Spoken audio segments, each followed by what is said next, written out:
Kenapa orang bermusuh-musuhan? Penyebab orang bermusuh-musuhan yang pertama dan utama adalah pemilu dan pilcaleg.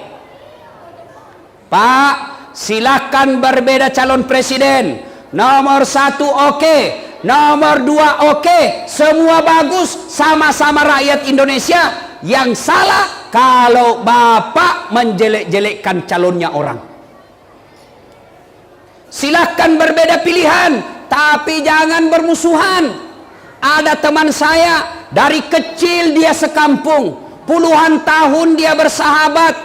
Kemudian karena pilpres, dia satu grup di WhatsApp. Mereka saling menghina, mereka saling memaki, mereka saling menyebarkan yang tidak disenangi dibaca. Akhirnya apa? Mereka mulai renggang dan ketemu di warung kopi tidak menyapa lagi. Padahal 30 tahun bersahabat. Gara-gara pilpres dia bermusuhan. Ini yang disebut aslinya dongok belen-belen dungu. Coba, jangan bermusuhan gara-gara pemilu. Pemilu ini pesta demokrasi.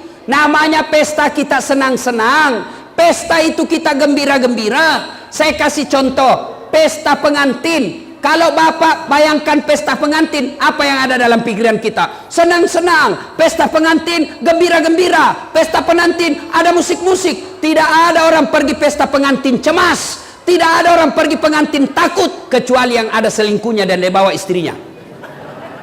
Ketemu istriku selingkuh, aku tarik rambut. Ini yang biasa takut ini. Kalau pemilu namanya pesta demokrasi, janganlah menakutkan, jangan ceramah dikatakut-takuti, jangan ceramah dilarang-larang, jangan ya ini pesta sekali 5 tahun. Kau dikalah calonmu, maju kau lagi 5 tahun yang akan datang.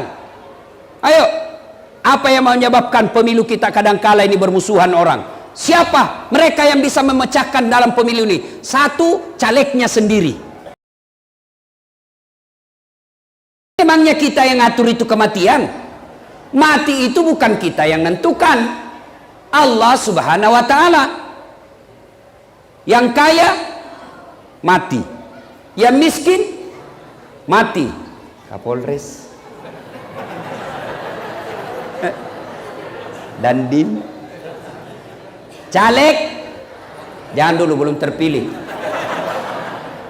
Semua mati.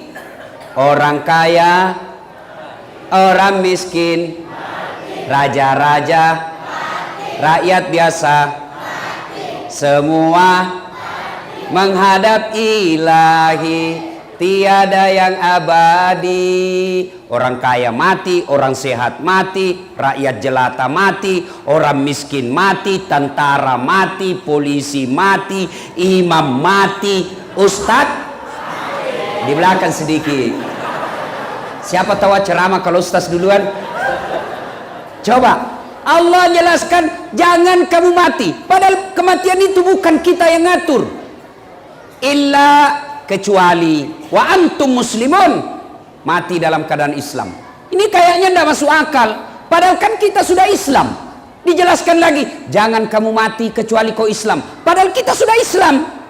Ternyata ayat ini menjelaskan, mengingatkan kepada kita, hati-hati kau dasat, agamamu Islam, lahir kau Islam, khitan disunnak kau Islam, ijab kabul syariat Islam, KTP-mu Islam, tapi belum tentu kau mati dalam keadaan Islam. Adakah orang Islam yang matinya tidak Islam? Banyak. Siapa? Contoh aja, jangan marah. Contoh saja ini, contoh, jangan marah. Sabung ayam. Ada di sini suka sabung ayam?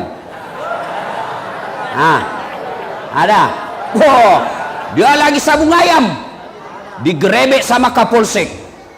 Lari, tembak peringatan. Masih lari, tembak lagi kedua kalinya. Masih lari, tembak lagi ketiga kalinya. Masih lari, tembak kakinya. Kakinya ditembak, kepalanya dia kena. Ini bukan polisi Wakatobi, ini polisi India.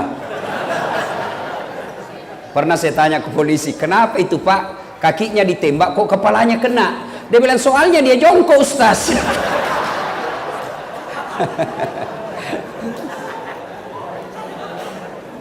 Tiba-tiba lagi judi, karena dia melawan aparat, mengancam jiwa aparat, mengancam keselamatan aparat, akhirnya tembak, pop, mati. Mati kafir. Kenapa? Dia mati dalam keadaan berjudi. Contoh lagi ya, contoh. Jangan marah, contoh. Jangan marah. Duda. Ada duda di sini. Dilarang nikah sama anaknya. Bapak ndak usah nikah. Apalagi nikah, sebentar lagi pensiun. Ndak usah nikah. Saya bisa atur semua, Pak. Bapak mau makan saya siapkan. Bapak mau mandi saya siapkan. Bapak mau setrika saya siapkan. Semua bisa kau siapkan. Satu yang tidak bisa. Ngerti? Tapi sudah tua. Umurnya sudah tua tapi baterainya ndak pernah lobet.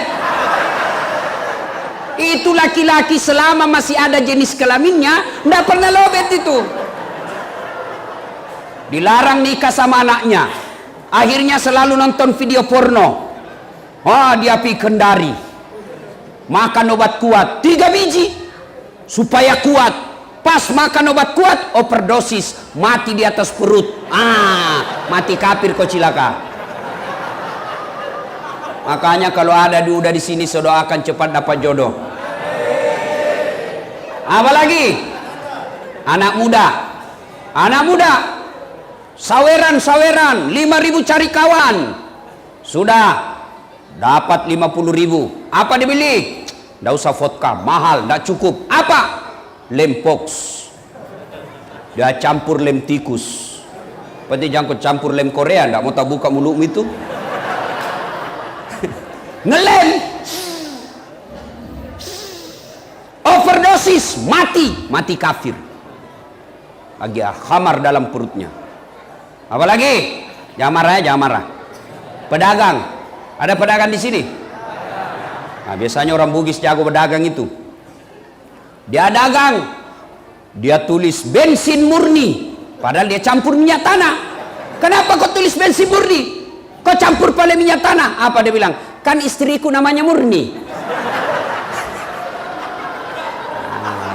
Nipu pembeli, minum, makan dari hasil nipu, tok, mati kafir. Apalagi? Contoh jenisnya, contoh, jangan marah. Ada anak sekolah, buru-buru pergi sekolah, melanggar rambu lalu lintas, dikejar sama polisi. Kau melanggar, kau tidak lihat ini rambu-rambu? Saya lihat, Pak. Kenapa kau langgar? Saya tidak lihat, Bapak. Nah, ini pengadilan ini 250.000 dan tidak ada uangku, Pak. Kau sudah tidak ada uangmu, melanggar lagi. Mari dong, 50.000. 30 uangku, Pak.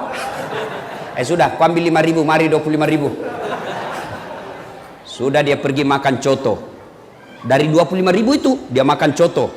Ternyata dia makan coto 2 mangkok coto, 14 ketupat. Kenapa ketupatnya gratis? Kekenyangan, keluar dari warung coto, disambar geng motor, pom, mati kafir. Kenapa? Ada barang korupsi dalam perutnya, barang sogok dalam perutnya. Nauzubillah min zalik.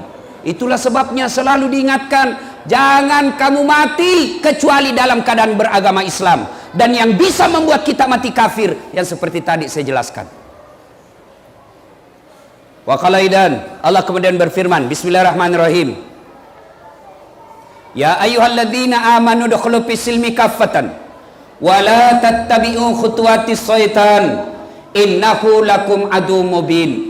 Wahai orang-orang yang beriman, masuklah engkau ke dalam Islam secara sempurna, bukan Islam pencitraan, bukan Islam karena pil caleg.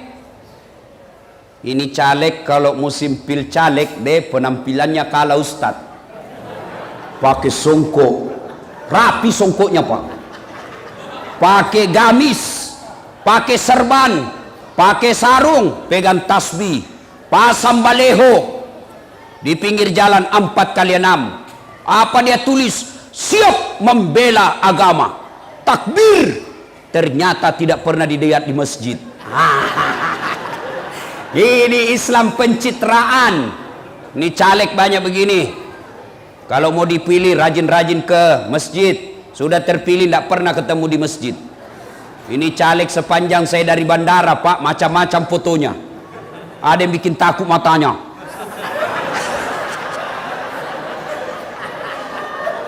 Ada juga kayak ABG. Baca-baca, Bu. Kalau mau lihat caleg cerdas atau tidak, lihat apa ditulis di balehonya.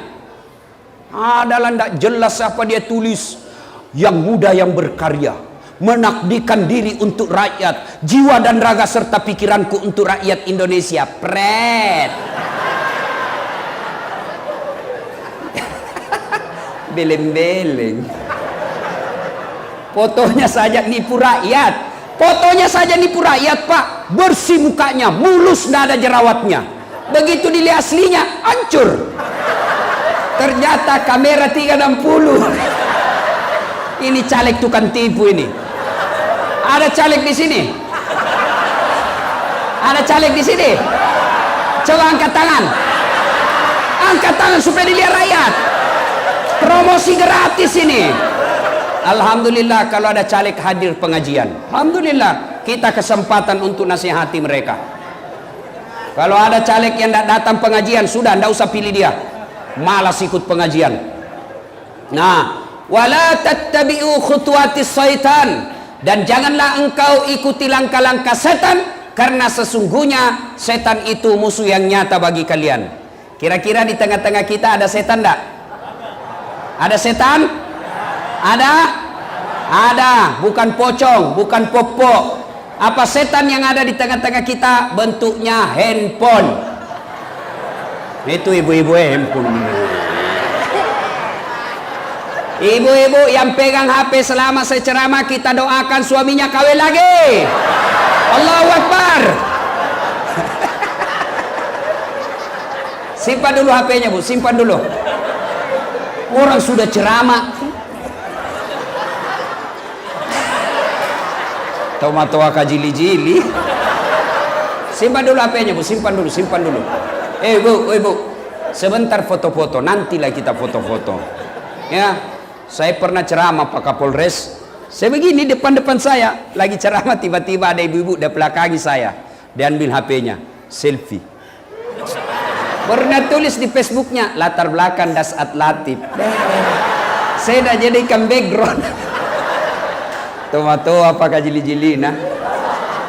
Umurnya kira-kira 55 tahun. Selesai ceramah langsung dia bilang, Ustaz boleh selfie? Boleh, yang penting jangan berdua, sini. Selesai selfie dia bilang, Ustaz boleh cium? Apa ini? Mau cium Ustaz? Dia bilang, tidak nafsu Ustaz. Boleh, tidak nafsu, tidak boleh. Mau kau kasih mengamuk mamanya cek di rumah? Coba masih muda boleh sedikit. Ayo simpan dulu HP-nya, kita dengar ceramah dulu ya. Simpan dulu HP-nya Pak. Selama Bapak pegang HP, selama itu Bapak tidak perhatikan ceramah. Nggak usah khawatir, ini saya rekam. Nanti Bapak bisa lihat di YouTube dan medsos. Itu ada dari pihak kepolisian juga rekam. Nanti kita konsentrasi dulu dengar ceramah. Insya Allah ada faedah ceramah kita malam ini. Ya. Wa qalaidan, Allah kemudian berfirman, Bismillahirrahmanirrahim. Innallaha wa malaikatahu yusalluna ala nabi. Ya ayyuhalladzina amanu sallu alaihi wa sallimu taslima. Sesungguhnya Allah dan para malaikatnya, Masya Allah, Allah dan para malaikatnya yusalluna ala nabi, bersalawat kepada Rasulullah. Wahai orang-orang yang beriman, bersalawatlah kalian kepada Rasulullah dengan sebaik-baik salawat. Salatullah, salamullah ala toha rasulillah. Salamullah ala yasin habibillah. Kenapa lobet-lobet? Ayo kita salawat sama-sama. Atau kita dengar dulu suaranya. Mana kencang suaranya ibu-ibu dengan bapak-bapak? Ya? Bapak-bapak diam dulu, ibu-ibu kita dengar. Mana lebih kencang suaranya ibu-ibu? Ibu-ibu dulu, ayo ibu. Adik-adik diam, bapak diam, kita dengar suara ibu-ibu. Ayo.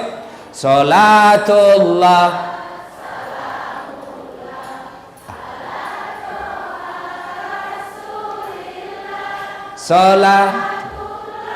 Salat.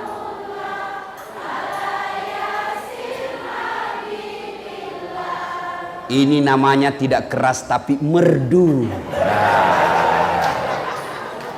Coba bapak-bapak, adik-adik diam, ibu-ibu diam. Kita dengar bapak-bapak salawat. Ayo. Salatullah. Wah. Mullah ala Rasulillah, salatullah salamullah ala yasin habibillah.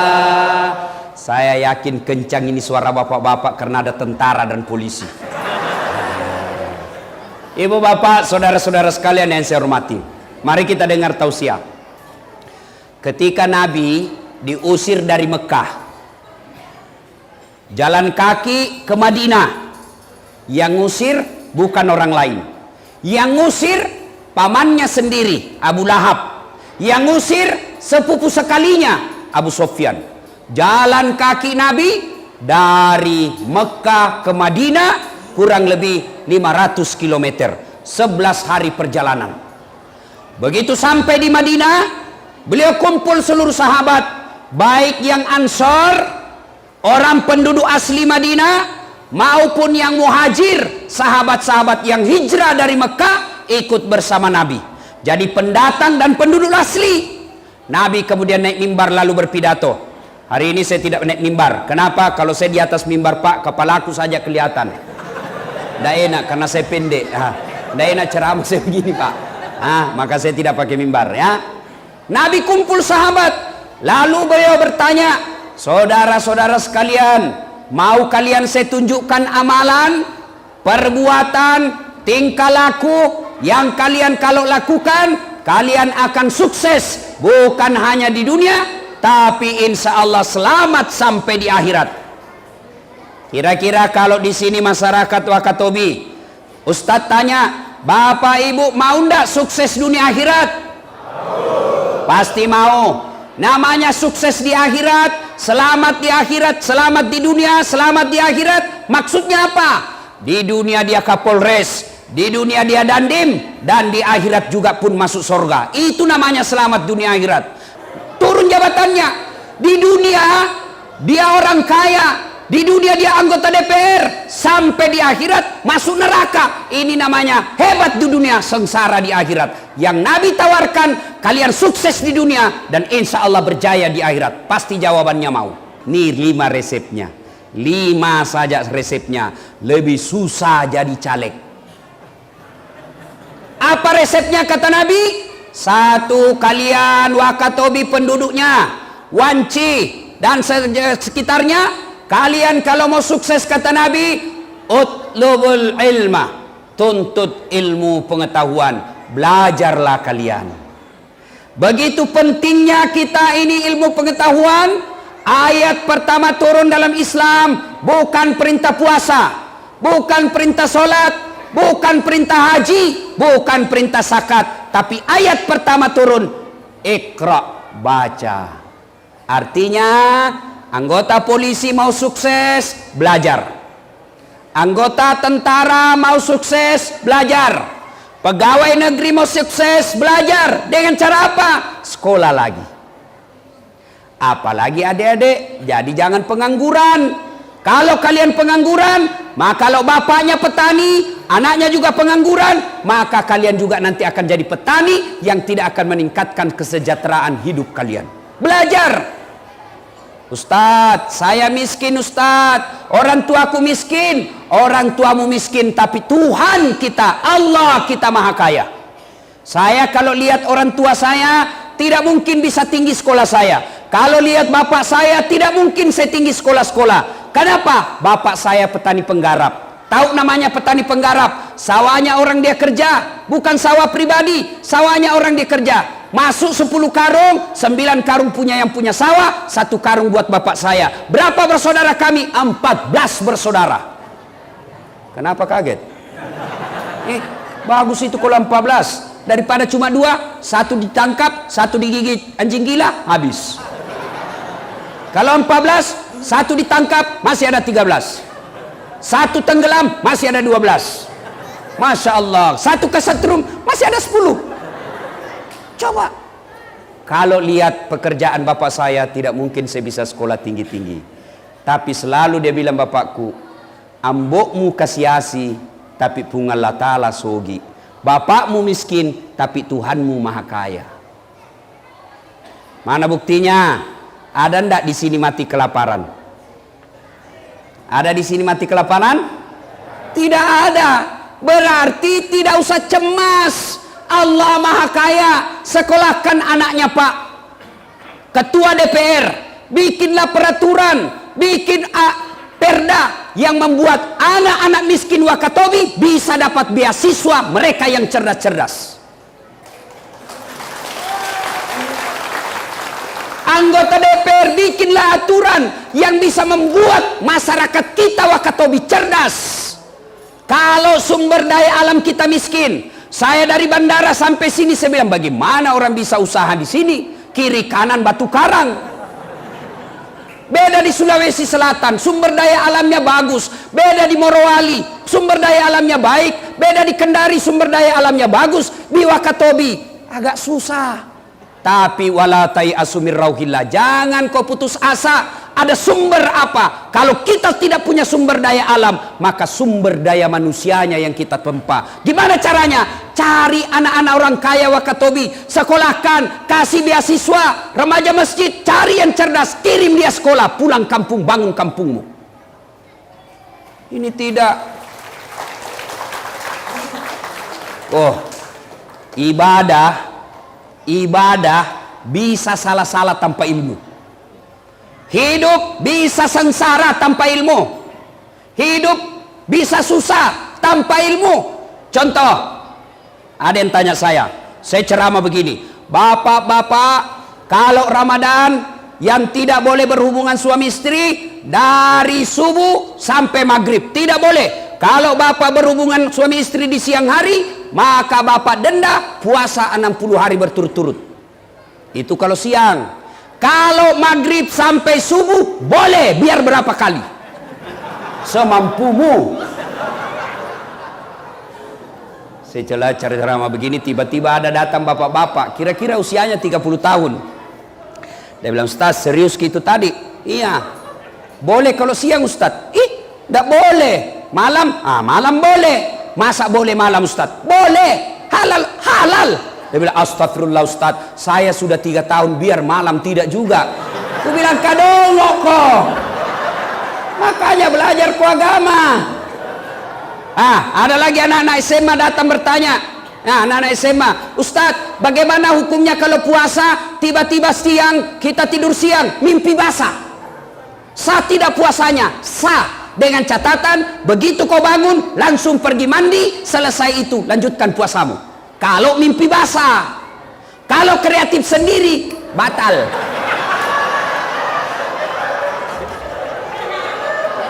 Coba, ada lagi yang tanya, Ustadz, kalau Ramadan, tiba-tiba kita berhubungan suami istri, apakah langsung mandi? Subuh mandi, kalau sebelum makan sahur. Kalau kalian makan sahur jam 2, berarti mandi setengah 2. Salah. Jadi kapan Ustadz? Terakhir pi. Maksudnya apa? Bayangkan, sudah buka sepi rumah, begitu masak mandi lagi, langsung mandi. Sekalinya pulang taraweh, begitu lagi sama istrinya, mandi lagi. Begitu tengah malam, begitu lagi, mandi lagi. Makan sahur, sebelum makan sahur, begitu lagi, mandi lagi. 4 kali mandi satu malam, mesek kok. Jadi bagaimana caranya Ustaz? Terakhir pi. Yang tadinya Ustaz sudah begitu, tidak wajib mandi, wudhu saja, cuci alena beliau. Sudah tidur, bangun begitu lagi, tidak usah mandi. Kapan mandi? Nanti mau sholat subuh baru mandi. Baru kita tahu toh. Makanya belajar kok. Coba. Ada lagi orang sholat begini. Saya lihat sholat begini Pak, takbirnya Allah. Dia begini takbir.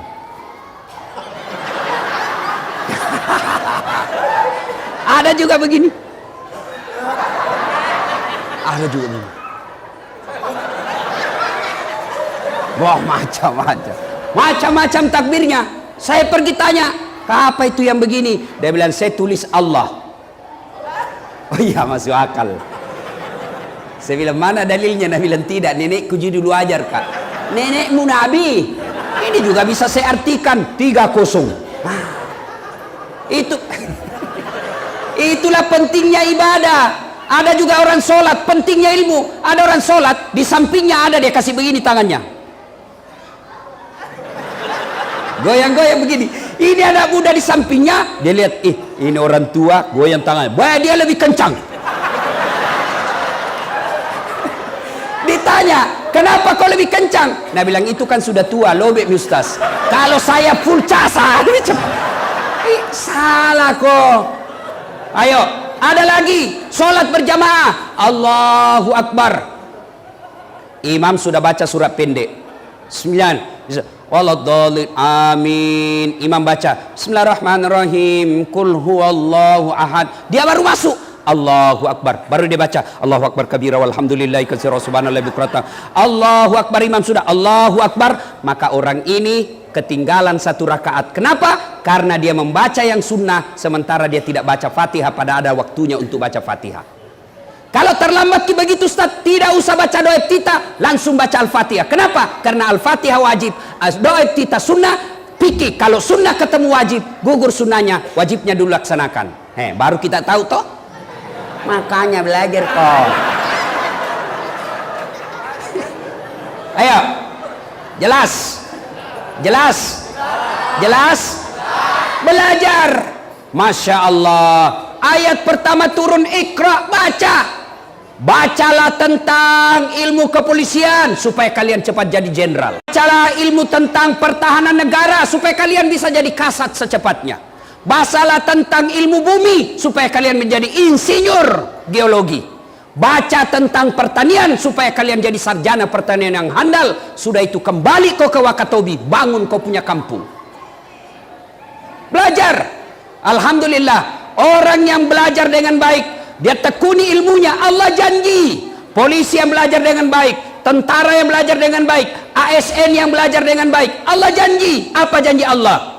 Yarfa'illahu alladhina amanu minkum walladzina utul ilma darajat. Allah angkat derajatmu. Coba, mana buktinya? Bapak-bapak polisi yang tamatang SMA ya tak putar-putar saja di sini, Pak. Di Wakatobi saja putar-putar, pangkat paling tinggi ke Polsek. Tapi kalau bapak sekolah, naik sekolah terus, insya Allah bisa jadi Kapolres. Allah angkat derajatnya. Kalau Kapolres, di depan kau duduk, bos. Kalau kau satu di belakang kau jaga motor. Ya ketawa, saya serius ini. Coba, iya. Mana lagi contohnya? Dasat Latif. Coba, biar saya terlambat di depan ki Ustadz. Apa bagiannya? Coba lihat kuenya. Pilihan kelas 1, Pak.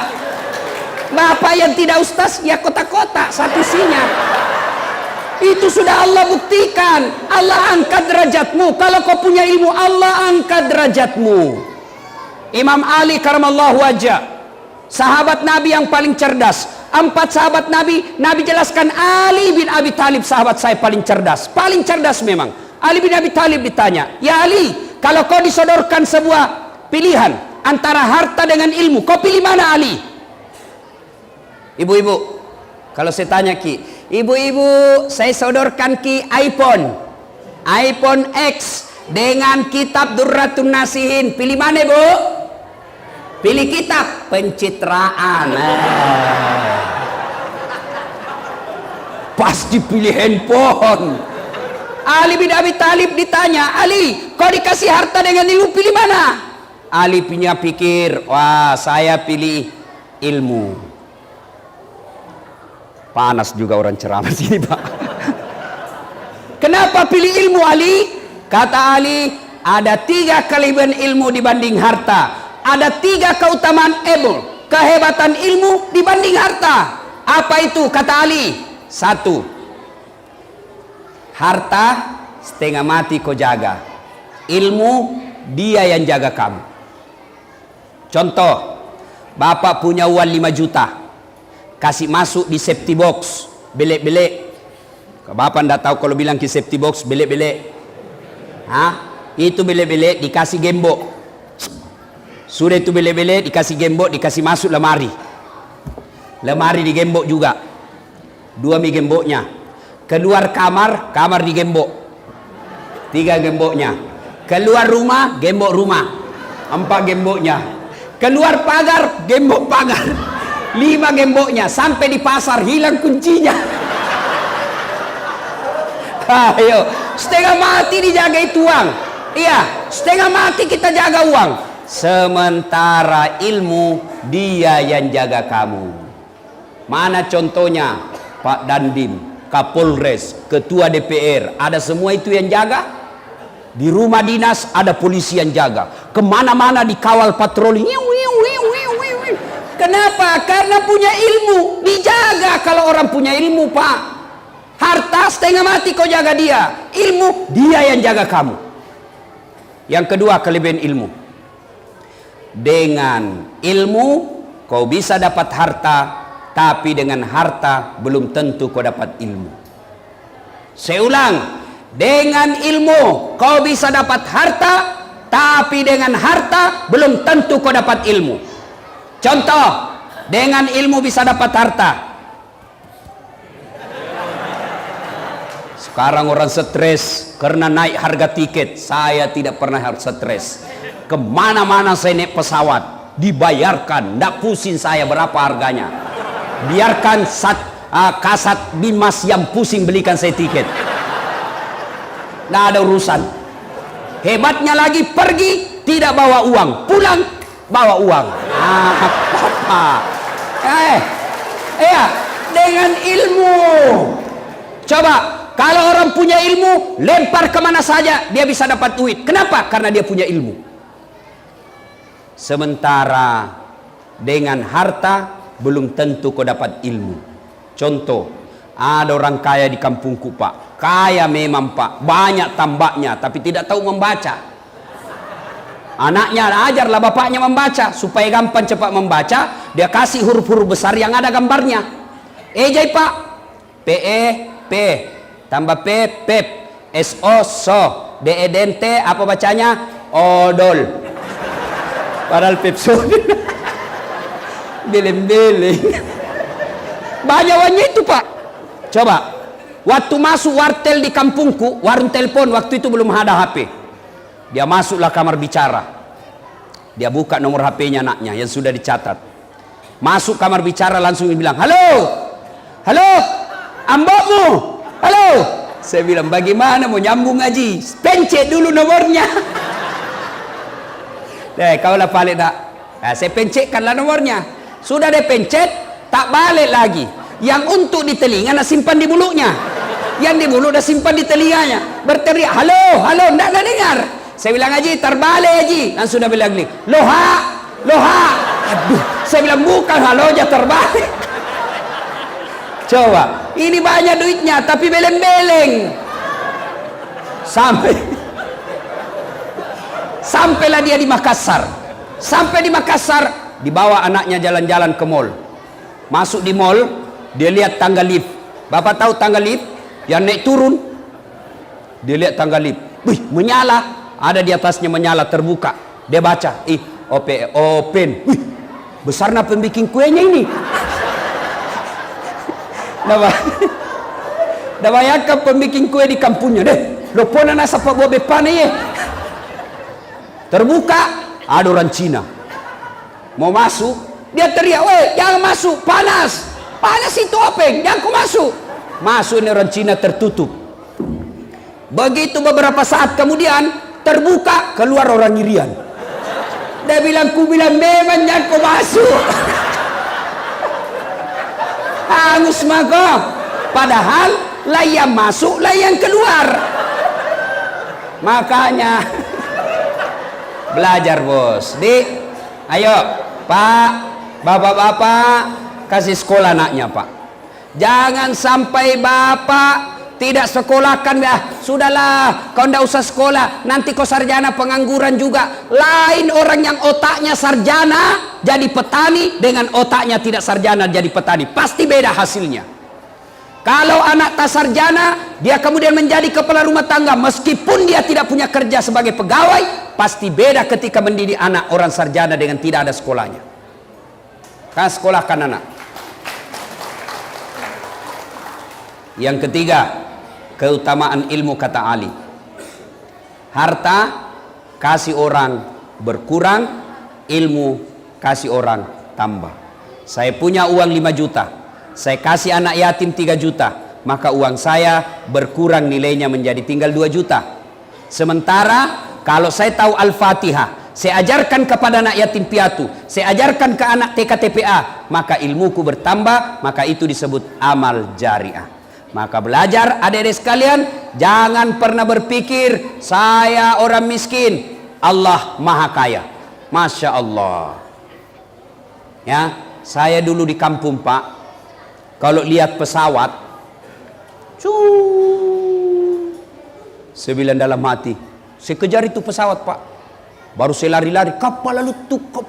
Saya lihat itu di atas, kan kapal lalutu bahasa Bugis itu. Kapal lalutu. Saya kejar itu Pak sampai masuk saya di got. Dalam hatiku, bisa aja itu nanti naik pesawat. Saya bisa aja naik pesawat itu nanti meninggal. Subhanallah, dengan ilmu yang saya miliki, saya sudah bosan naik pesawat Pak. Hebatnya lagi dibayarkan. Coba, maka adik-adik sekolah, ya, itu gelarnya Ustadz Dasat panjang betul kan? Doktor Dasat Latif, SOS, Sarjana Sosial, SAG, Sarjana Agama, MSI, Master Sains, PhD, Philosophy of Doctor. Orang tua aku tidak kaya, tapi Allah maha kaya. Maka jangan putus asa, kata Allah dalam Quran, wala tai'asu min rauhillah, jangan kau putus asa. Maka adik-adik sekalian sekolah, ya, belajar dengan catatan yarfa'illahu alladzina amanu minkum, amanu agama dan iman. Perbaiki, biar kau punya ilmu tapi agama rendah, ilmunya tinggi tapi imannya jongkok, maka ilmu yang dia pakai bukan untuk menyenangkan dirinya, bukan untuk mensejahterakan orang lain, tapi justru akan menghinakan dirinya sendiri. Mana buktinya? Coba yang ditangkap jaksa, yang ditangkap polisi, yang ditangkap KPK, apa mereka yang korupsi itu orang tidak ada sekolahnya? Mereka yang ditangkap perampok uang negara, mereka buta huruf tidak ada sekolahnya? Tidak, mereka semua tinggi sekolahnya, tapi karena imannya rendah, maka akhirnya masuk penjara. Maka seimbangkan iman, ilmu. Ini yang pertama. Kalian masyarakat Wakatobi, Bapak Ibu belajar. Allah angkat derajat orang yang belajar. Nah, yang kedua kata Nabi, jika kalian mau sukses, resep yang kedua adalah silul arham, sambungkan persaudaraan. Nah, suatu kali Nabi kumpul sahabat. Atadruna manil muflis? Saudara-saudara sekalian, tahu enggak siapa yang bangkrut di akhirat kelak? Sahabat menjawab, yang tidak puasa ya Rasul. Oh, dia puasa, Ramadan lengkap, Senin Kamis dia lancar. Yang tidak sholat ya Rasul, sholat 5 waktu, bahkan sunnah-sunnah rawatibnya lengkap. Yang tidak bayar zakat ya Rasul, dia bayar zakat harta dan dia keluarkan zakat fitrahnya. Yang tidak haji padahal sudah mampu ya Rasul, dia haji bahkan selalu pergi umroh. Sahabat heran, baik betul agamanya, baik ibadahnya. Kalau begitu siapa yang bangkrut ya Rasul? Nabi menjelaskan, jarusu wa khati'ur rahim, tetangga yang jahat sama tetangganya dan dia memutuskan persaudaraan. Heran semua sahabat, berpikir semua sahabat, kok bisa bangkrut? Sholatnya baik, puasanya baik, zakat sedekahnya cukup, hajinya mabrur, kok bisa bangkrut ya Rasul? Nabi menjelaskan, memang hubungannya kepada Allah baik, tapi sayang 1000 sayang, hubungannya kepada sesama manusia hancur. Depan rumahnya dia musuhan, sebelah kanannya dia bertengkar, sebelah kirinya dia gaduh, sebelah belakang rumahnya dia musuhi. Tidak ada orang dianggap akur, semua dimusuhi. Sehingga nanti di akhirat ketika dia setor pahalanya, ya Allah ini sholatku, datang tetangganya, tunggu dulu Tuhan, saya pernah bertetangga di Wakatobi, dia serobot tanahku 1 meter, saya mau lawan tapi dia polisi. Nah kasih lihat kah senjatanya, mundur kak, lapor di Polres, Polres juga temannya, Pak Serama. Nah ambil Bukan polisi Wakatobi, bukan. Polisi India. Kalau polisi Wakatobi luar biasa Pak, bikin tablik akbar. Kalau majelis ulama bikin tablik, biasa. Remaja masjid bikin pengajian, tidak biasa, tidak luar biasa. Kalau masjid, panitia masjid bikin tablik akbar, memang seharusnya. Tapi kalau Polres bikin tablik akbar, itu baru luar biasa. Kita doakan ini polisi mudah-mudahan sehat walafiat mengawal pemilu kita. Tentara juga. Ibu bapak saudara-saudara sekalian. Nah, ketika dia setor puasanya, sudah. Ya Allah, ini salatku. Saya diambil tanahku ya Allah. 7 tahun saya menderita. Setiap banjir saya kebanjiran. Kenapa? Gotku dia serobot sehingga saya tidak punya got. Setiap hujan banjirlah saya ya Allah. 7 tahun saya menderita. Allah berfirman, kalau begitu ambil dia punya solat. Ambil semua solatnya. Habis solatnya. Dia setor lagi zakatnya. Puasanya. Ya Allah, ini puasaku. Datang lagi tetangganya. Tunggu dulu. Saya pernah sama-sama caleg di Wakatobi. Nah, fitnah kak. Saya sudah jual sawah, saya sudah serahkan sertifikat rumahku untuk bikin baleho, saya kalah gara-gara fitnahnya, saya minta keadilan. Allah berfirman, sudah, ambil semua dia punya puasa. Habis puasanya 20 tahun. Dia setor lagi zakatnya. Ya Allah, ini zakatku. Datang lagi, saya juga pernah difitnah. Katanya anakku yang lurus rambutnya bukan anaknya suamiku, karena suamiku keritin rambutnya. Dia tidak tahu rambutnya anaknya lurus karena sudah direbonding. Tahu artinya itu rebonding Pak? Rebonding, kembali, bonding lurus. Adalah anak imam. Tadinya pagi-pagi keritin rambutnya. Pulang sore, lurus rambutnya. Nah bilang, ini Pak Imam, bagaimana caranya bisa lurus rambutmu nak? Nah bilang, di rebonding ini Pak. Oh, rebonding. Apa artinya? Luruskan. Oh, rebonding. Dia pergilah sholat maghrib. Kalau maghrib itu imam bilang, luruskan dan rapatkan saf. Beda rawai Pak, rebondingkan saf.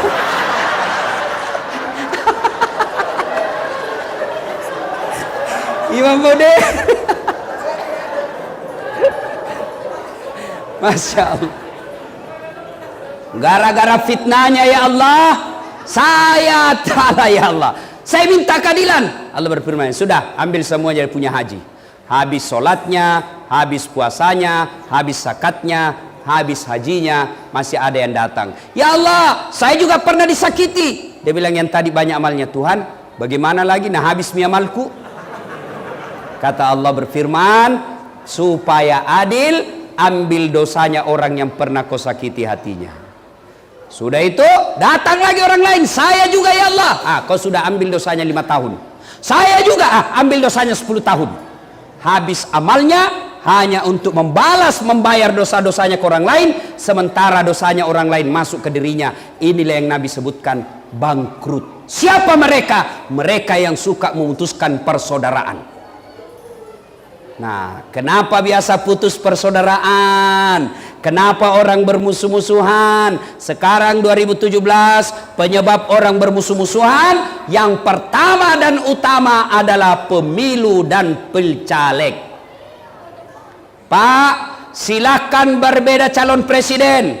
Nomor 1 oke, nomor 2 oke, semua bagus, sama-sama rakyat Indonesia. Yang salah kalau Bapak menjelek-jelekkan calonnya orang. Silahkan berbeda pilihan, tapi jangan bermusuhan. Ada teman saya, dari kecil dia sekampung, puluhan tahun dia bersahabat. Kemudian karena Pilpres 2017, dia satu grup di WhatsApp, mereka saling menghina, mereka saling memaki, mereka saling menyebarkan yang tidak disenangi dibaca. Akhirnya apa? Mereka mulai renggang dan ketemu di warung kopi tidak menyapa lagi, padahal 30 tahun bersahabat. Gara-gara Pilpres dia bermusuhan. Ini yang disebut aslinya dongok belen-belen dungu. Coba, jangan bermusuhan gara-gara pemilu. Pemilu ini pesta demokrasi.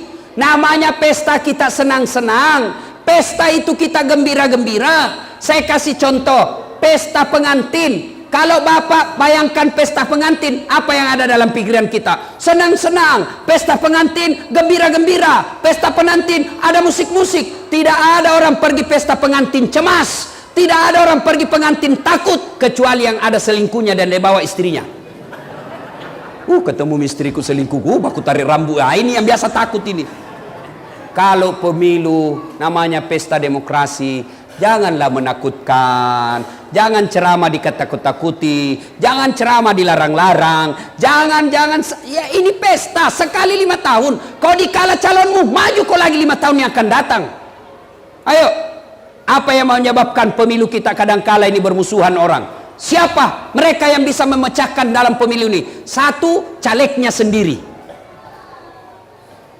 Caleg, tolong kasihan, jangan kau bodoh-bodohi masyarakat. Caleg, jangan ajari masyarakat money politik.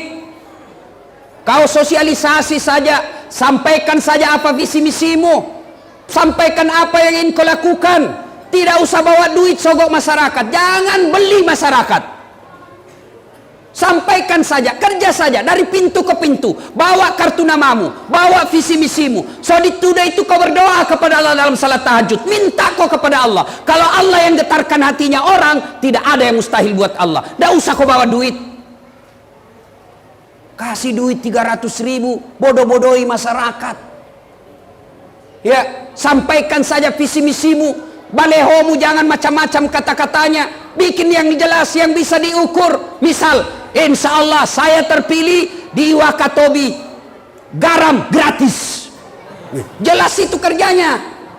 Kalau saya terpilih, pupuk di Wakatobi gampang kau temukan. Itu jelas. Jangan hidup mati bersama rakyat. Apa mesum, bos?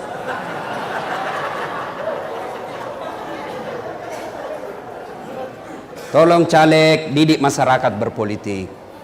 Masyarakat jangan memeras caleg. Datang sosialisasi, ayo datang penyebab saya mau menyampaikan visi misi saya. Apa Bapak bilang? Wane piro. Ayo, jangan memeras caleg ya. Pak, Bu, lo Dede, remaja, Bapak Ibu, mau bantu kepolisian? Mau menciptakan pemilu damai? Mau memperbaiki rakyat kita? Mau? Kalau ada caleg kasih duit. Kalau ada caleg bawa sembako, rekam. Sudah itu syuting, bawa ke Panwas, lapor, suruh tangkap. Kenapa? Dia merusak negara kita. Panwas, KPU, tolong kalau ada laporan tindak lanjuti, jangan pilih-pilih merek. Rakyat, pilih pemimpin yang baik menurut kalian, tidak usah bertengkar. Ya, caleg, oke, baiki semua, insya Allah negara baik.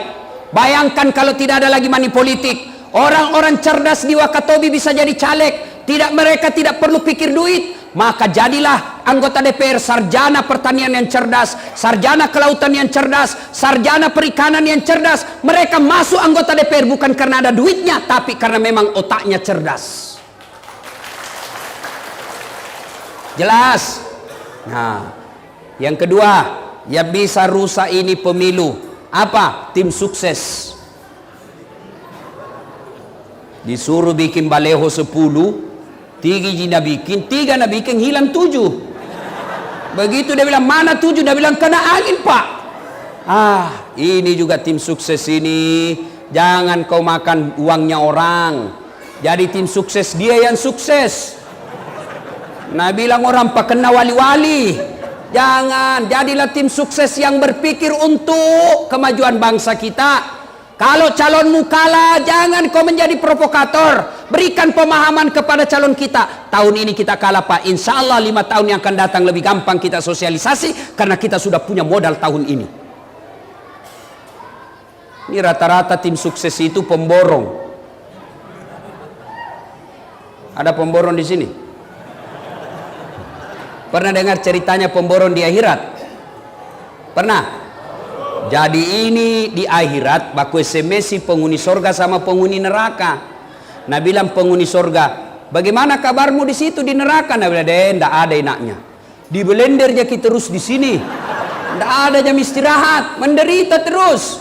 Nabi bilang, kau di situ di sorga bagaimana? Nabi bilang, alhamdulillah, enaknya ini di sorga. Baru dibayangkan sudah ada di depan kita. 1 laki-laki, 7 bidadari. 7 bidadari. Ini perawan terus, tidak pernah kentut. Tidak seperti cerita di rumah 11 kali kentut 1 hari. Masya Allah. Pernah selesai ceramah begini, tiba-tiba ada ibu-ibu datang. Ustadz, betul ki itu 1 laki-laki 7 bidadari? Iya bu. Jadi suamiku juga nanti ada bidadarinya? Iya 7. Dia bilang, Ustadz, bolehkah saya nanti berdoa? Ya Allah, sudahlah jangan kau berikan suamiku bidadari. Cukuplah saya bidadarinya dunia akhirat. Saya bilang, ibu ini betul-betul sudah menjajah dan menyiksa suaminya di dunia, mau lagi lanjut di akhirat.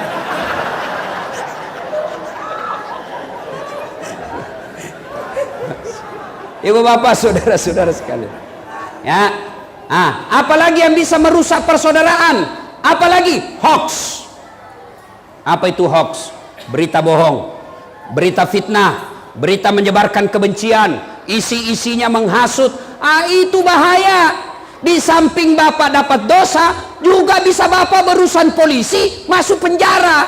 Orang mau jadi anggota DPR, orang mau jadi presiden, orang mau jadi wakil presiden, kalian masuk penjara. Bodoh namanya itu. Jangankan fitnah, jangankan berita tidak benar, jangankan berita menghasut, berita benar saja tidak boleh disebarkan kalau itu mengancam persaudaraan kita. Satu kali Nabi bersabda, saudara-saudara sekalian, siapa yang syahadat diyakini sampai mati, la ilaha illallah Muhammad Rasulullah, dia yakin sampai mati, itu orang pasti masuk surga. Wah, senang Abu Hurairah. Abu Hurairah ini sahabat Nabi yang paling banyak meriwayatkan hadis. Senang Abu Hurairah, dia mau pergi umumkan di pasar. Lari-lari Abu Hurairah, ketemu sama Abu Bakar. Abu Hurairah mau ke kemana buru-buru? Saya mau menyampaikan berita gembira. Apa? Baru saja saya dengar Nabi bersabda, siapa yang syahadat diyakini sampai mati pasti masuk surga. Umar bilang, betulkah Nabi bilang begitu? Betul. Umar bilang, saya tidak percaya. Ayo, coba kita datang kepada Nabi. Saya mau dengar langsung dari Nabi. Ini dalam teori jurnalistik disebut check and recheck. Qurannya disebut patabayanu, bertabayun. Bahasa Indonesianya klarifikasi. Umar bilang, tunggu dulu, apa betul Nabi bilang begitu? Umar sama Abu Hurairah datang kepada Nabi. Ya Rasulullah, katanya Anda mengucapkan, siapa yang mengucapkan 2 kalimat syahadat diyakini sampai mati pasti masuk surga. Apa betul begitu ya Rasul? Nabi jelaskan, betul. Umar bilang, masalahnya ini Abu Hurairah mau umumkan di pasar. Terus kenapa? Jangan ya Rasul. Kenapa? Nanti salah paham orang. Yang penting kau syahadat biar judi masuk surga. Yang penting kau syahadat biar berzina masuk surga. Yang penting kau syahadat biar salat tidak salat masuk surga. Nanti salah paham orang awam ya Rasul. Nabi jelaskan, oh iya, kalau ini jangan diumumkan di rakyat biasa, nanti orang salah paham. Sehingga kita dalam Islam ada yang disebut likulli makam makal wa likulli makal makam. Setiap tempat ada bahasa yang cocok untuk tempat itu, dan setiap bahasa ada yang cocok tempat untuk bahasa itu.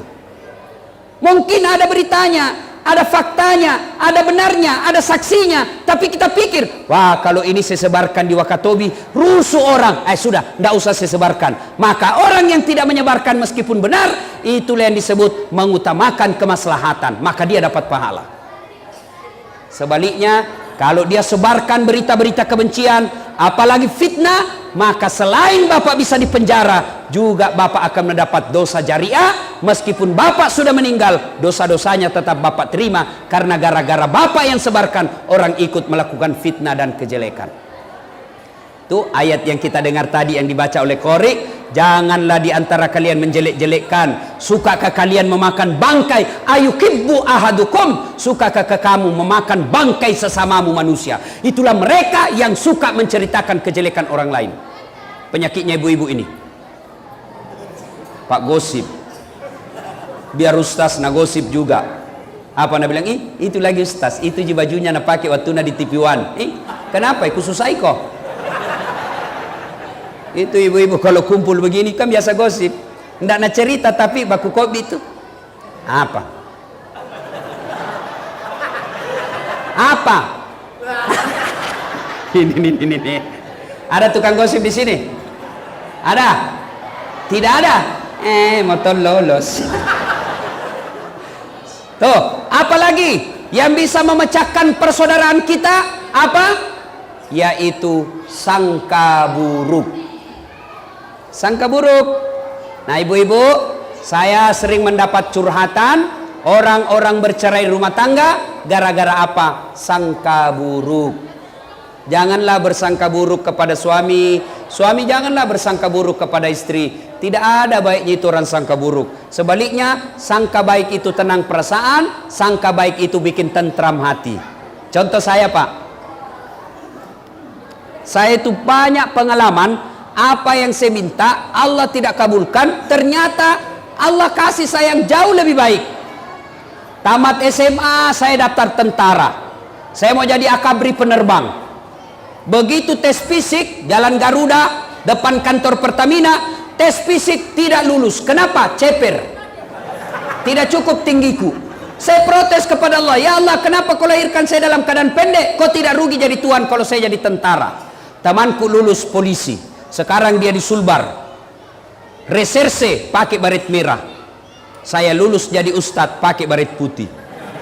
Alhamdulillah dengan baret putih yang saya pakai, mulai baret hitam sampai baret merah, ku caramai ke semua.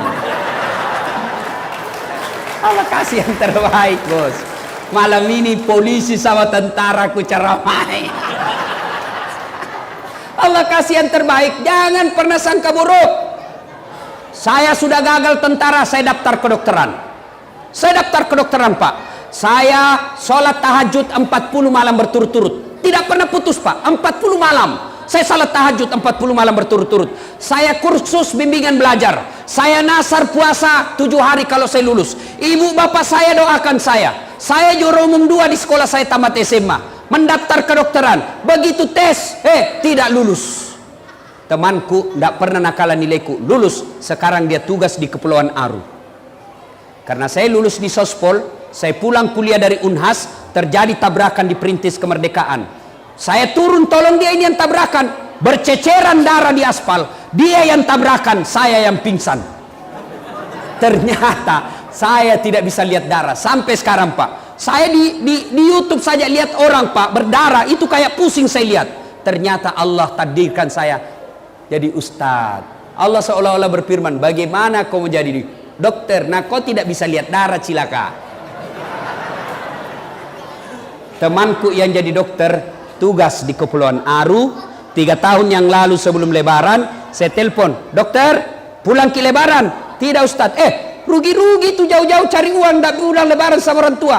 Mahal tiket Ustadz, mahal tiket 17 juta sampai 20 juta. Saya bilang dalam hatiku, untung saya tidak jadi dokter, jadi Ustadz, kemana-mana dibayarkan.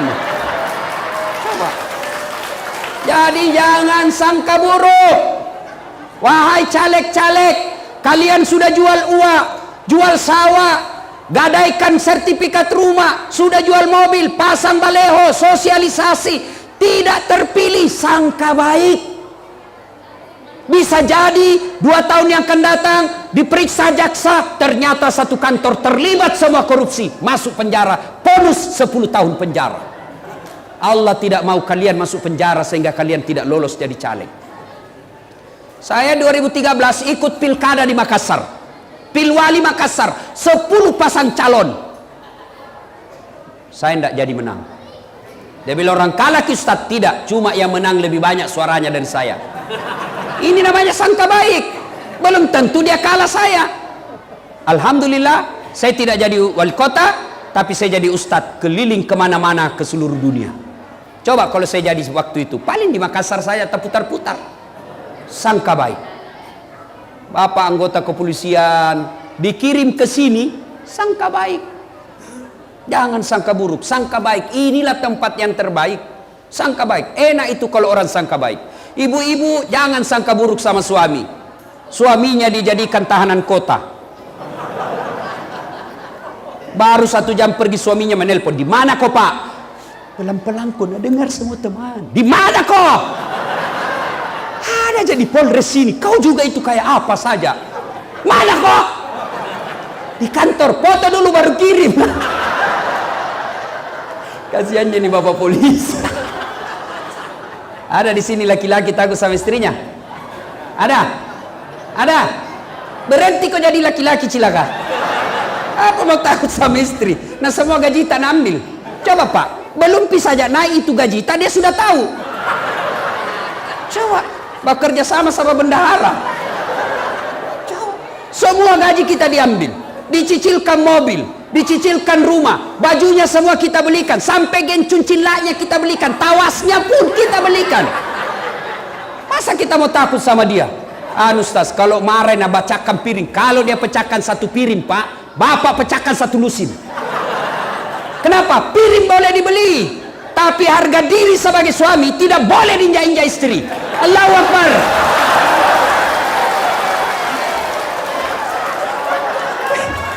Berani Pak polisi? Mana ada polisi tidak takut sama istrinya? Tidak ada itu polisi tidak takut sama istrinya. Itu Ibu Bayangkari, dede sakang Pak. Nah bilang temanku, sebenarnya itu polisi Ustaz, tidak takut sama istrinya. Cuma ini istri suka melapor sama istrinya komandan. Dan komandan juga takut sama istrinya.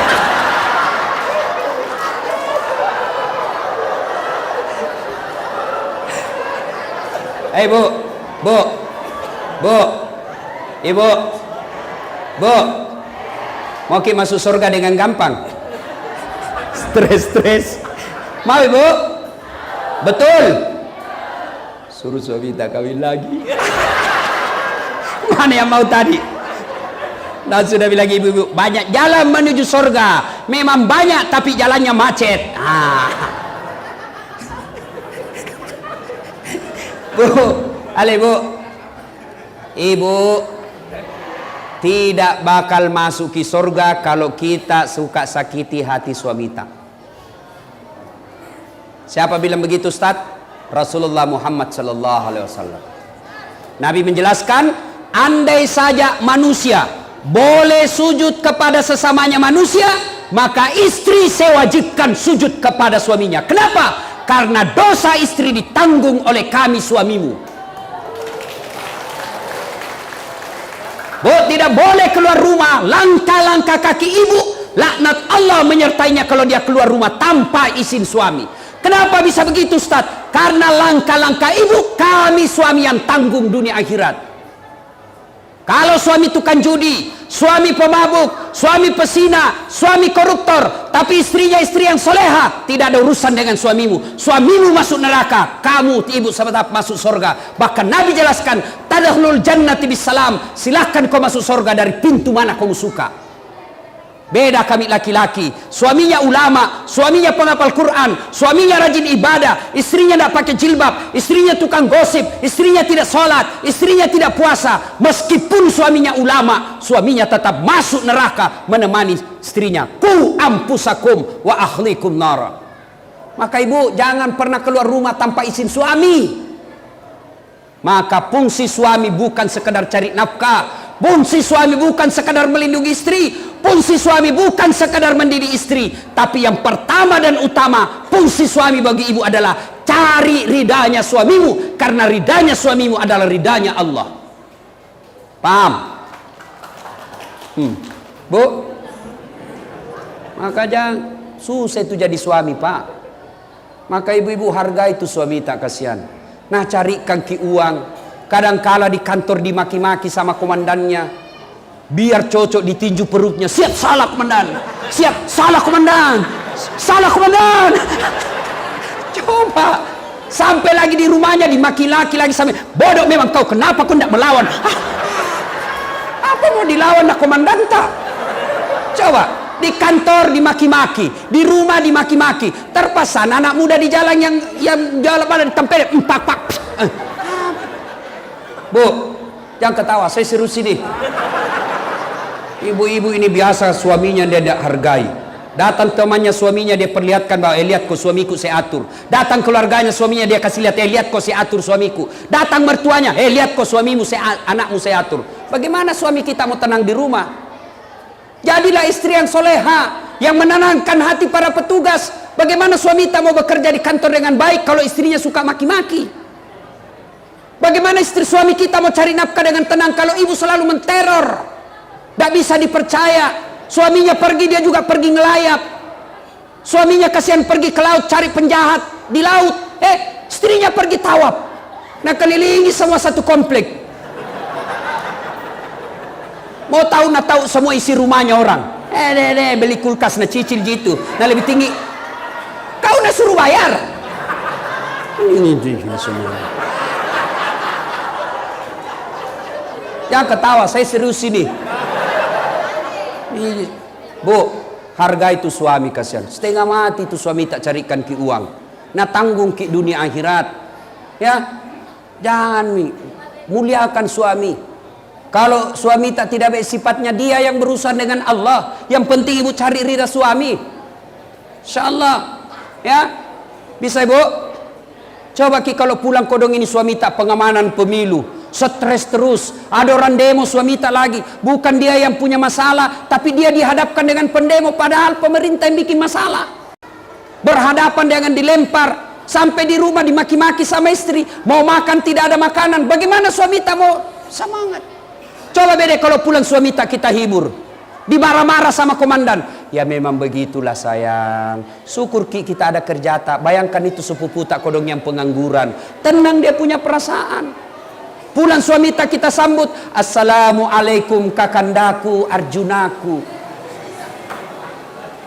Pulang suami tak kita sambut dengan lagu, bila kamu di sisiku, hati rasa sahdu. Marah-marah suami tak kita menyanyi saja, insaflah wah. Itu lagunya ibu-ibu dulu. Ndak ada majelis taklimnya, ndak ada baju seragamnya, ndak pernah ikut pengajian, tapi sopan sama suaminya. Coba sekarang ibu-ibu bukan lagu-lagunya begitu. Apa lagunya? Yo ayo, yo ayo yo. Ayo apa? Ayo poligami ya. Ya, pulang suaminya ndak pernah rapi-rapi, daster tinggi sebelah, kelihatan tali BH, panjang bulu kalepaknya. Ada bedaknya, nak kasih bontek matanya, ndak pakai sisir. Pulang suaminya, nak bilang suaminya, astagfirullah, gorilla.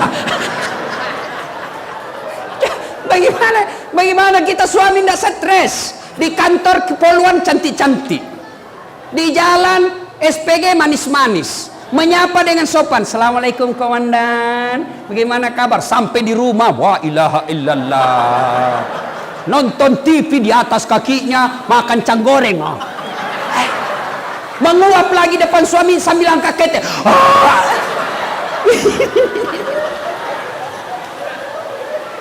Jelas ya ibu? Bu, pulang ke ini jadilah istri yang baik. Bagaimana istri yang baik? Mau tidur sama suaminya, dia berpakaian cantik dan menarik.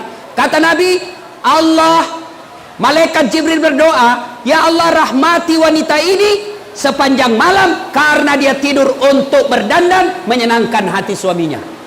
Maka ibu kalau mau disayangi Allah, kalau mau tidur nanti pakaian yang rapi. Bentar bu, coba dipraktekkan sebentar ibu. Lo pakai baju renang. Besok pulang suami tak dandan memang bagi, tapi jangan juga berlebihan. Nah, kuncir 3 rambutnya, 2 di samping 1 di depan. Pakai you can see selop tinggi.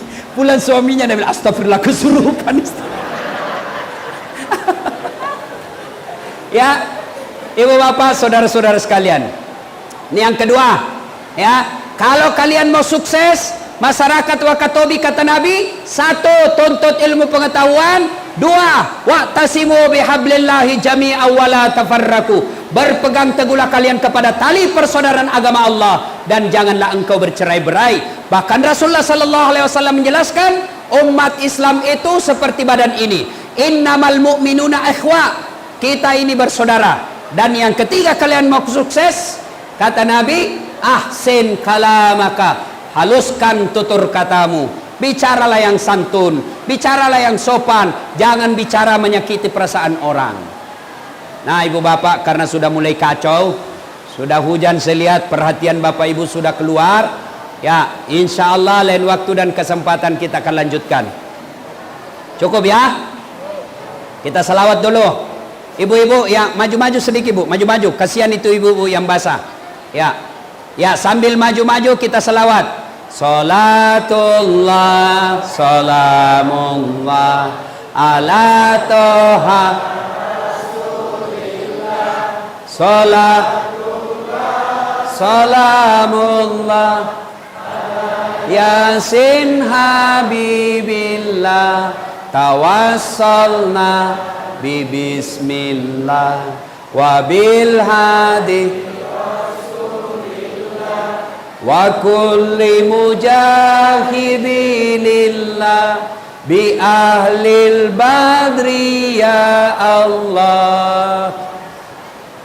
Ibu bapak, ini hujan turun. Ada ndak yang bisa jumlahkan, yang bisa hitung itu air yang jatuh berapa tetes? Ada kira-kira? Dengar cerita. Nabi bersama malaikat Jibril. Tiba-tiba Nabi melihat ada malaikat 1 juta jari-jarinya. Berapa bapak ibu punya jari-jari? 20. Kalau ada 19 atau 21 berarti kelainan. Ini malaikat 1 juta jari-jarinya. Nabi takjub, weh, banyak betul jari-jarinya. Ya Jibril, siapa itu Jibril? Jibril menjawab, itu malaikat yang Allah tugaskan untuk mencatat jumlah air hujan yang jatuh. Nabi tanya sama ini malaikat, wahai malaikat yang 1 juta jari-jarinya, apa kau mampu mencatat tetesan air yang jatuh ketika hujan? Kata malaikat ini, iya. Saya akan catat air yang jatuh di gunung, air yang jatuh di laut, air yang jatuh di daratan, semua aku catat. Berapa jumlahnya saya tahu. Makanya Allah kasih ke 1 juta jari-jari. Lalu malaikat ini berkata, ya Muhammad, ada satu yang tidak bisa aku catat. Saya tidak bisa mencatat berapa banyaknya, karena banyaknya sehingga saya tidak bisa mencatat. Apa itu wahai malaikat? Malaikat menjawab, saya tidak mampu mencatat pahala umatmu apabila dia berkumpul lalu dia bersalawat kepadamu. Makanya saya setiap ceramah selalu ajak salawat. Kenapa? Karena kalau kumpul begini lalu kita bersalawat, pahalanya lebih banyak, itu jumlahnya pahala salawat daripada tetesan air yang jatuh ketika hujan.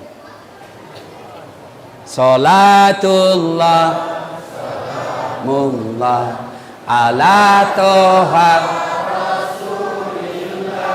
salatullah salamullah ala yasin habibillah. Kita cerita lagi tentang persaudaraan. Nabi jelaskan, umatku itu seperti badan ini. Ibaratnya kata Nabi, orang Wakatobi ini ya, wanci apalagi? Itu ya itu.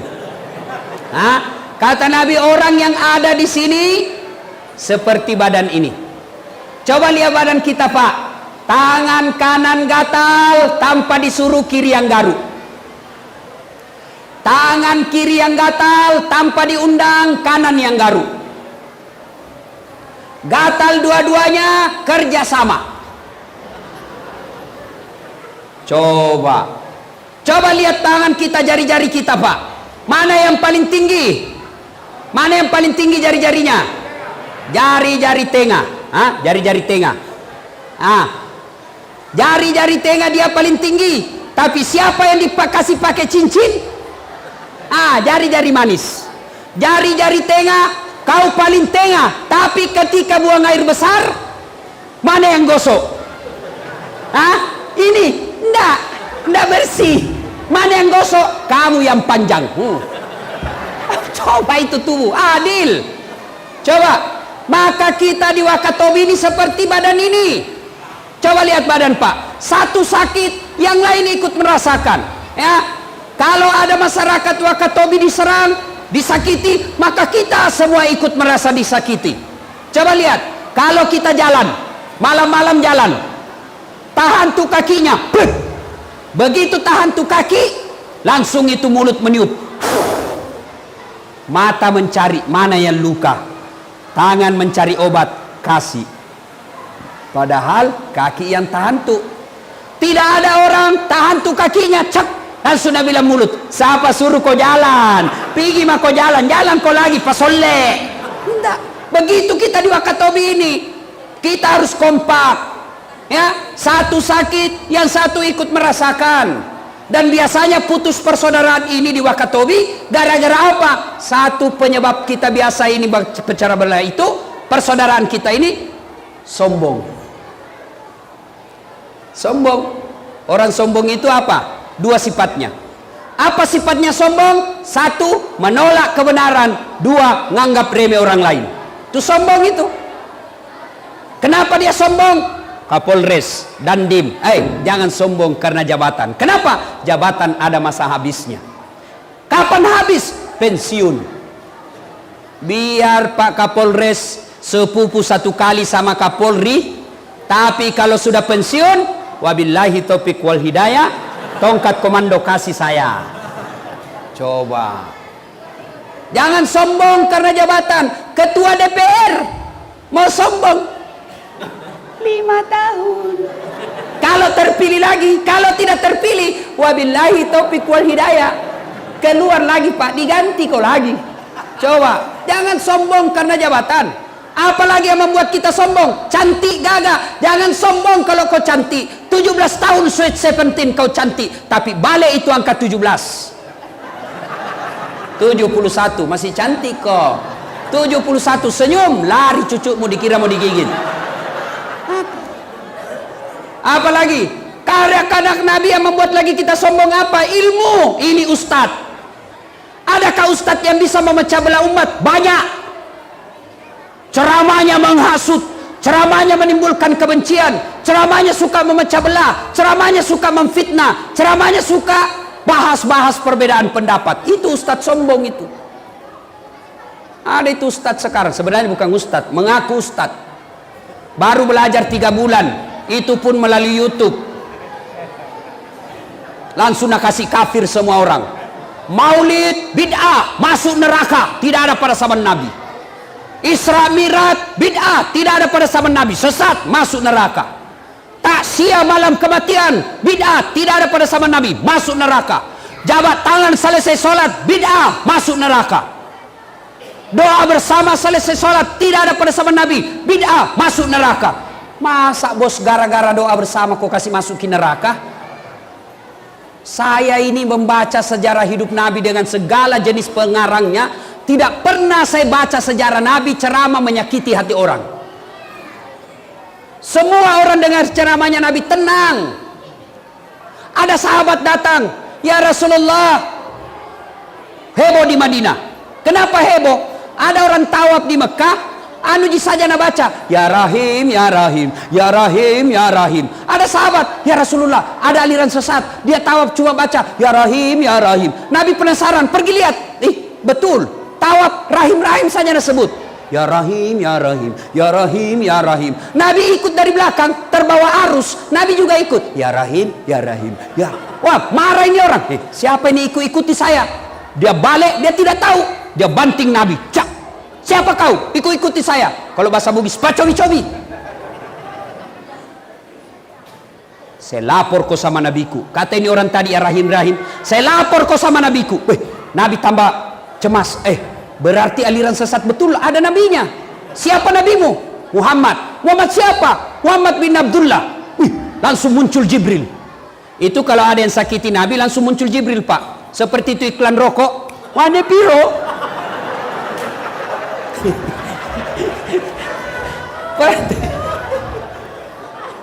Ada yang sakiti Nabi langsung muncul Jibril. Marah Jibril. Banting. Jangan. Kenapa? Kasihan.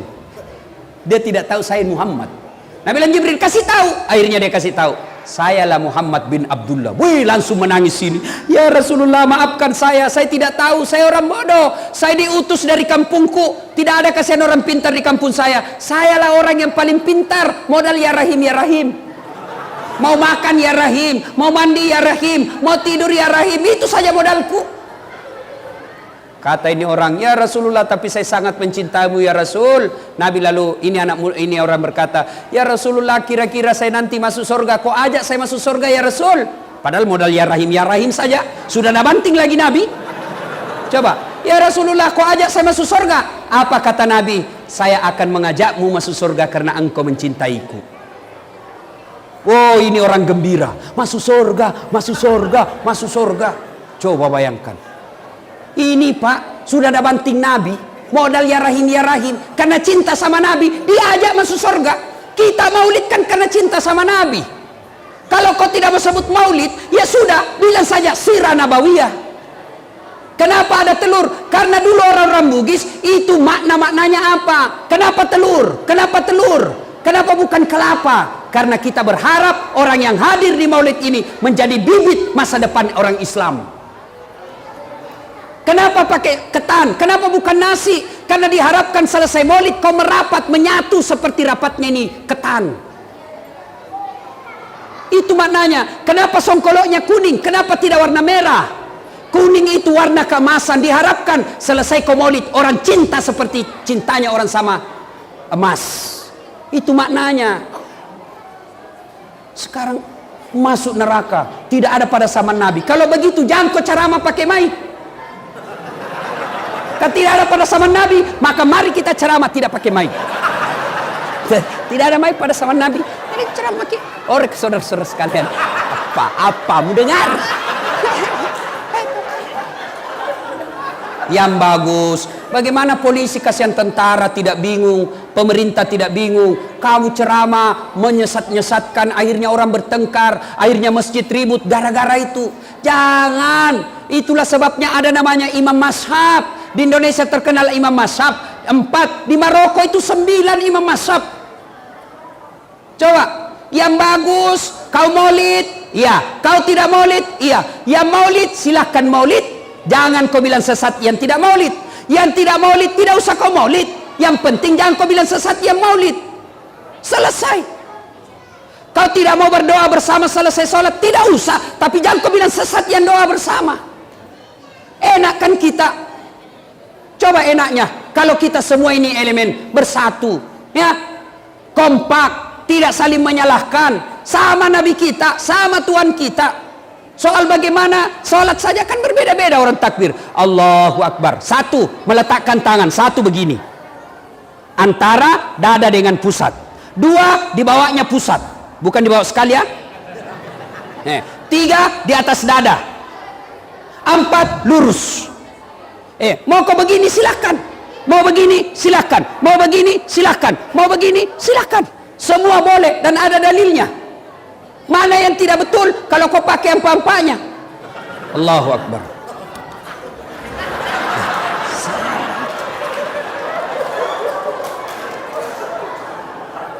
Ini banyak orang belajar. Saya kasih contoh. Orang Pak, adik-adik ini, anak-anak milenial, yang kau belajar melalui YouTube, jangan kau terima mentah-mentah. Kenapa? Apalagi yang 1 menit di Instagram. Memang ada hadisnya, memang ada dalilnya, sahih. Tapi Bapak tidak diberikan dalil yang lain. Kenapa? Karena waktunya 1 menit. Belajar ilmu hadis itu ada yang tidak bisa dipisah. Apa? 1, asbabul wurud. Apa itu asbabul urut? Sejarah turunnya itu hadis, sejarah diucapkannya itu hadis.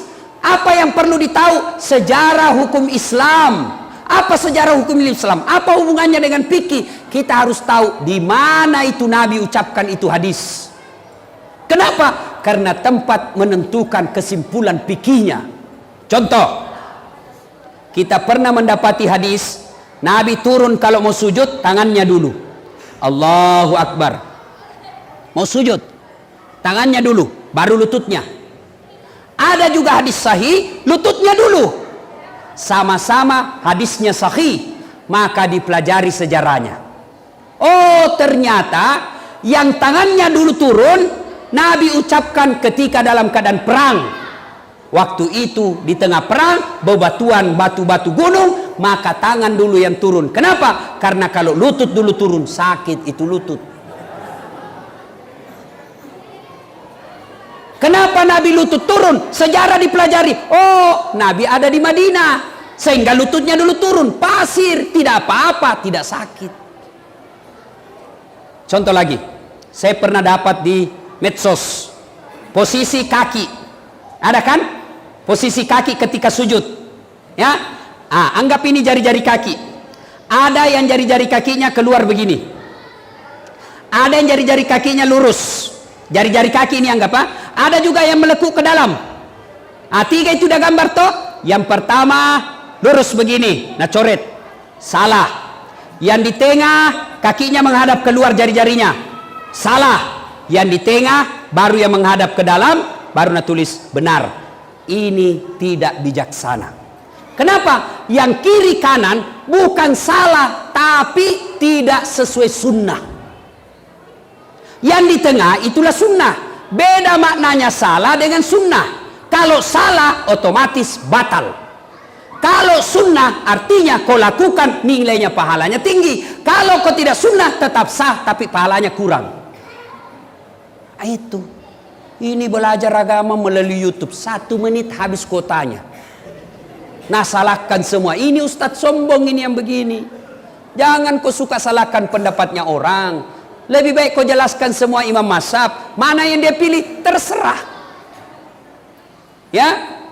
Jangan mau terhasut bahwa kalau ini presiden terpilih hilang tahlil. Kalau ini hilang terpilih maka tidak ada begini. Jangan, itu hanya otak-otak kotor yang mau mencari kemenangan secara kotor. Jelas?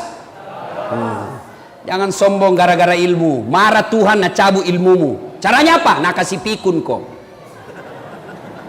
Ada orang banyak sekali gelarnya. Diprotes sama istrinya. Pak, biasanya kalau kau mau mengajar, kamu mau pensiun. Kalau kau mau pergi mengajar, kau cium-cium jiratku. Ini sudah hampir 2 minggu, tidak pernah lagi kau cium-cium saya. Langsung dia bilang suaminya, berarti siapa kau cium selama ini? Ternyata pembantunya nak cium. Jangan juga modus, mentang-mentang sudah dengar begini, masuk kamarnya pembantu, didapat sama anaknya. Iku kira mamakmu nak. Ayo. Jangan sombong gara-gara ilmu, jangan sombong gara-gara pangkat jabatan, jangan sombong gara-gara harta. Kenapa? Allah tidak senang orang yang sombong. Kenapa? Karena sombong itu pakaian Allah. Maka salah satu sifat Allah dari 99 disebut Al-Mutakabbir, yang maha sombong. Ibu bapak saudara-saudara sekalian, yang ketiga yang membuat kita sukses kata Nabi, ahsin kalamaka, haluskan tutur katamu, jangan memaki, jangan mengeluarkan kata-kata kotor. Saya kasih contoh. Bapak bersedekah tapi dengan cara kasar, orang tidak terima. Contoh ya, saya kasih ki uang tapi dengan cara kasar. Woi, dah saat mau ke uang ya, ini ada uang 1 juta, ambil kok. Pakai kaki. Oh, kalau orang Bugis Nabi bilang, saya miskin, ku tobok kau kalau kau kasih gitu kak. Coba, jangan. Allah senang orang-orang yang tawadu. Allah senang orang yang halus tutur katanya. Matur nuwun. Gimana kabar? Ini anak-anak yang perlu diajari pak. Anak-anak kita sekarang sopan kalau sama cowoknya. Assalamualaikum kak. Hei cewek, hei cewek. Kalau terima kau telepon, jangan kau juga mendayu-dayu, membuat cowokmu terpesona dan naik nafsunya. Coba bedek kalau kau tegas terima telepon. Dia bilang cowok tak, assalamualaikum, waalaikumsalam. Di mana dek? Di rumah. Jalan, apa jalan-jalan? Coba itu ndak berani tuh laki-laki. Waalaikumsalam. Di mana dek? Di rumah aja kak. Gimana laki-laki ndak nafsu? Kalau sama cowoknya sopan, sama bapaknya baru satu dikasih tahu, keluarlah dia 10 kalimat. Sama bapaknya ndak pernah nak cium tangannya. Bapak-bapak ingat, kalau anak mau keluar rumah, cium tangan ndak? Nah cium tangan tak pak? Ndak, nah sliding ji pak. Oh, ini. Sekalinya tangannya cowoknya tabek kak. Dongo. Dan cintanya cowokmu, dia kasih sekolah kok. HP-nya deh cowok. Woi cewek. Ada di sini wallpapernya bapaknya, saya kasih kau hadiah. HP-mu, wallpapernya bapakmu situ fotonya. Fotonya siapa? Lee Min Ho. Artis Korea, nak kenal kau dong? Bapakmu dong. Dia yang sekolahkan kau, antar jemput kau. Bagaimana hidupmu mau berkah kalau orang tuamu kau tidak hargai? Sama cowoknya sopan, sama pacarnya santun, sama orang tuanya kurang ajar, tipu saja mamanya. Kalau mamanya suruh jemput, mak, nak jemput kak dulu nak di pelabuhan, bapakmu sibuk. Mak, capek orang baru pulang sekolah. Sama mamanya, sekalinya ceweknya, kak telepon, jemput kak dulu, tunggu deh 10 menit saya sampai. Mana hidupmu mau bagus? Ada anak tanya-tanya saya, Ustadz, orang tuaku ndak sholat, orang tuaku tukang tipu, orang tuaku pemabuk, ndak pernah diurus saya dari kecil. Bukan urusanmu. Urusanmu adalah birrul walidain. Ingat kisahnya Ibrahim. Ibrahim alaihissalam bapaknya namanya Azar, nyembah berhala. Ketika Ibrahim mau ribut sama bapaknya, Allah tegur, Ibrahim, bapakmu itu jangan kau lawan. Dia nyembah berhala, ya Allah. Bagaimanapun bapakmu, jangan kau lawan bapakmu. Kau yang keluar dari desamu. Makanya anak-anak sekarang kalau ditanya kenapa banyak sarjana menganggur, salah satu sebabnya waktu kuliah kasih bodoh-bodoh orang tuanya. Alasan pembayaran SPP, alasan uang kuliah, nah belikan pulsa cewek nah. Dikirim ke Kendari dengan harapan pulang gelar sarjana. Apa dibawakan bapaknya? Bukan sarjana, apa? Cucu. Apa tampu ila cilaka. Jangan ketawa, serius orang ini. Coba bingung saya lihat anak-anak sekarang, Pak. Nauzubillah min dzalik. Ya. Kita juga, Pak, bagaimana anak tidak rusak? Nah, kita juga sendiri yang kasar. Mendidik anak kasih contoh yang jelek. Awas kok kalau merokok, Pak. Kalau merokok kok saya dapat, saya kasih makan kok sama bungkusnya. 15 menit kemudian dia bilang, "Nak, Piko belikan nggak dulu rokok?" Masuk apa? Ada perokok di sini? Ada? Berhenti Ki merokok, Pak. Saya doakan Ki berhenti merokok. Bapak kalau merokok, Pak, memperkaya orang Yahudi. Itu pabrik rokok semua yang ada di Indonesia orang Yahudi yang punya. Sahamnya orang Yahudi punya, Pak. Merokok kayak orang beleng-beleng.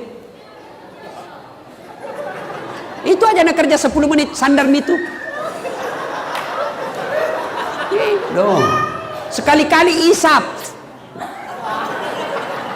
Dia ketawa orang serius ini, Pak. Saya biar Ustadz kalau lihat Kak Ustadz merokok, biar hafal ayat banyak, langsung saya kali 0.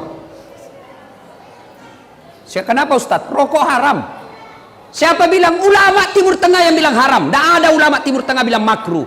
Hanya ada sebagian Jawa Timur. Ternyata dia juga merokok. Ibu-ibu senang tidak suaminya merokok? Dengar aspirasinya ibu-ibu. Daripada bapak merokok, nah bilang tidak jalan otakku tidak merokok, bohong. Buktinya Ramadan jalan di otak tak. Kalau bapak bilang baik itu rokok, besok pagi beli rokok 1 bungkus, panggil anaknya bapak yang paling bungsu SMP dengan istrinya, suruh merokok bertiga di situ. Bapak kalau anggap baik. Tapi pasti bilang biar bapak merokok, kau jangan merokok. Kenapa? Karena bapak tahu rokok merusak. Nah bilang temanku sebenarnya itu rokok tidak merusak Ustadz. Yang penting tidak ketemu rokok korek. Pernah dengar iblis ditempelin, Pak? Iblis ditempelin sama manusia. Datanglah ini iblis, coba ini manusia. Pertama kamar dikasih hamar, kau minum, minggu depan saya datang. Kamar kedua kasih kartu, kau judi di situ, minggu depan saya pulang. Yang ketiga kasih rokok, kau rokok sepuas-puasnya, minggu depan saya datang. Minggu depan datang, buka pintu pertama, baik masih mabuk, Pak. Hebat ini manusia. Pintu kedua, masih menjudi, jago ini manusia. Pintu ketiga dibuka, baru dibuka langsung ditampilkan, pak, kurang ngajar kau. Kenapa kau kasih rokok tidak ada api?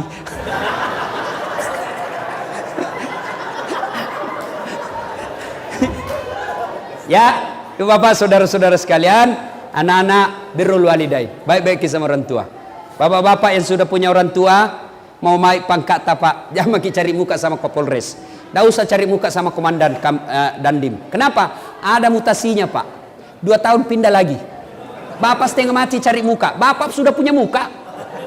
Siap, siap, siap, siap, siap, siap. Cemen lu men. Cari muka sama siapa? Orang tua. Coba adab kita sama orang tua tak? Hah? Coba dengar. Menelpon kita punya komandan, cerita 5 menit. Tiba-tiba ibu tak menelpon dari kampung. Kita terima? Tidak. Tapi apa kita bilang? Sebentar ma, sebentar pi, menelpon bosku. Terbalik.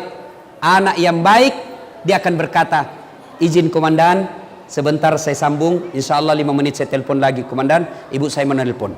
Itu anak yang baik. Jangan tak balik, mak sebentar saya telepon ya, menelpon komandanku. Tak balik. Ibu-ibu juga hargai mertua tak. Datang mertuanya baru 5 menit. Kapan ki pulang mak? Ada istri begitu di sini? Ada? Ada?